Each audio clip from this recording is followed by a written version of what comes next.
Hey everybody, welcome to this week's edition of 3 PM, 3 Minutes with Pastor Michael, Theology Made Simple.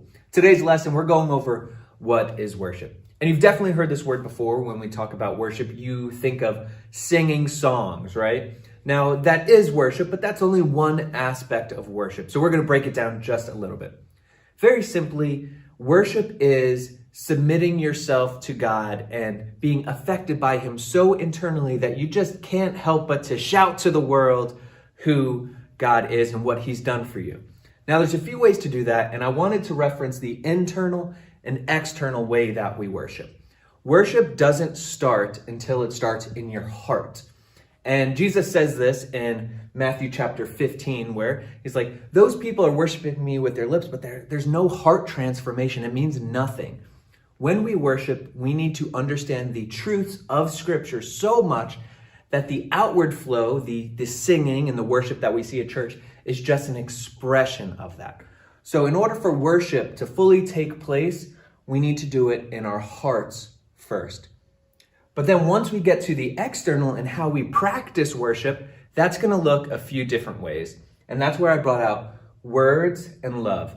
So worship can present itself in acts of words. So like if you were sharing encouragement to one another, or you were singing praises, or you were repenting, or you're in small groups with, that is actually worship.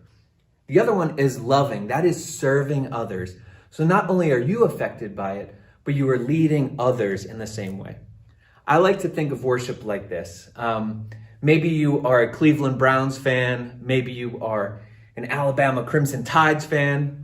But every fan, when your team gets a touchdown, what you immediately do is you start shouting and you lift your hands up in the air.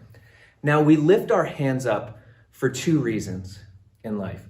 We do it for celebration and we do it for surrender. So when we talk about worship and lifting our hands, we are doing it in celebration for what God and what Jesus Christ has done on the cross. But then we also do it to surrender to God's will in our life. The word for worship actually comes from being worth it. So you are bowing down before something and sacrificing your life for something. So what you worship must be worth it. So worship is not just singing songs. It is actually reading the Bible and having community with one another and sharing life experiences that bring honor to God and show that you've been affected by His word and His truth that has been revealed in Scripture. So hopefully that explains worship a little bit. But until next week, God bless.